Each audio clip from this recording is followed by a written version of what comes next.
ఈ 52 రకాల్లోకి వచ్చి ఏవైనా పెట్టుకోవడానికి కూడా లోన్లు ఇప్పించడానికి కేవలం దానికి ఒకటే ఉండాలా, సభ్యులై ఉండాలా, ఆ గ్రూపు పాజిటివ్లో ఉండాలా. సిబిల్ స్కోర్ ఆటోమేటిక్ పాజిటివ్ కరెక్ట్గా మెయింటైన్ చేసి సిబిల్ స్కోర్ ఆటోమేటిక్గా ఉంటుంది. సిబిల్ స్కోర్ ఉన్న వాళ్ళందరికీ కూడా ఖచ్చితంగా లోన్లు కూడా ఇప్పించడం జరుగుతుంది. ఆ కార్యక్రమం కూడా ఈరోజు చేస్తాను.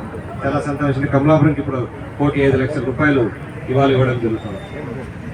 ఇవన్నీ చేసుకుంటూనే, అభివృద్ధి చేసుకుంటూనే సంక్షేమం కూడా చేస్తామని కూటమి ప్రభుత్వం.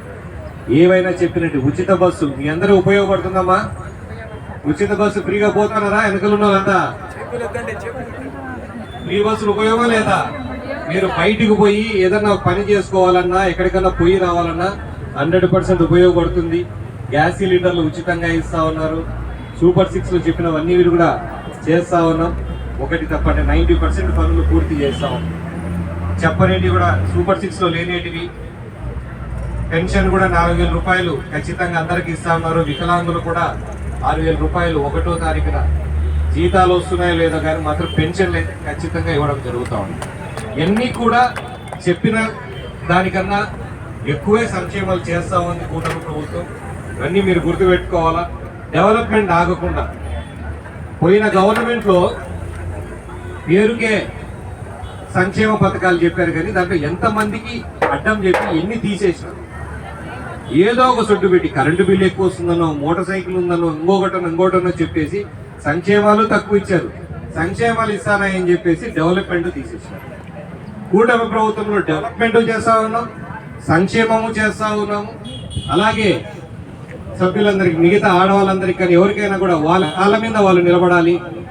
ప్రతి ఇంట్లో ఒక వ్యాపారవేత్త ఉండాలని చెప్పేసి గౌరవ ముఖ్యమంత్రి గారు అన్నట్లుగా ప్రతి ఒక్క ఆ దిశగా ఈ కార్యక్రమాలన్నీ చేస్తా ఉన్నాం. అన్ని రకాల కూడా మీరు ఇంట్లో మీరు బాగుపడాలా, రాష్ట్రం బాగుపడాలా, ఊరు బాగుపడాలన్న కార్యక్రమంలో ముందుకు పోతా ఉన్నాం.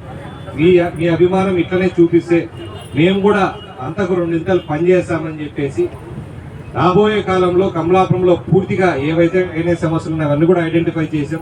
మెయిన్ డ్రైనేజ్ అక్కడ ఎంఆర్ఓ ఆఫీస్ నుంచి కూడా ఈ పక్క కనెక్ట్ చేసి ఆ డ్రైనేజ్ కూడా దానికి ఎస్టిమేషన్ తయారు చేసినాం. అది కూడా పెట్టి ఆ పక్క నుంచి అప్పాయిపల్లి నుంచి వచ్చి నీళ్ళన్నిటి కూడా పూర్తిగా ఈ కాలంలో కలిపేసి అది కూడా పూర్తి చేస్తామని తెలియజేసుకుంటున్నా.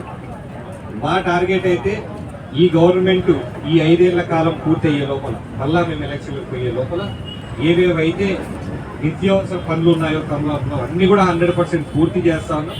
దాంతో పాటు ఏదైతే మళ్ళా తిరిగి పంచాయతీ చేయాలని చెప్పుకున్నాము, ఏదైతే ఉపాధి అవకాశాలు చాలా మంది పోగొట్టుకున్నారు, చిన్న మున్సిపాలిటీ కావడం వల్ల అట దాని మీద డిపెండ్ మనకు ఎట్లయినా ఇన్కమ్ సరిగా లేదు పంచాయతీ మున్సిపాలిటీ కాబట్టి పెద్దగా లాభం లేదు మున్సిపాలిటీ కాబట్టి ఇది చేయడం వల్ల దగ్గర 3,500 జాబ్ కార్డులు పోయినాయి. 6,000 మంది 6,000 జాబ్ కార్డులు 4,000 జాబ్ కార్డ్స్ పోయినాయి. 4,000 మందికి ఉపాధి హామీ పథకం పోయింది.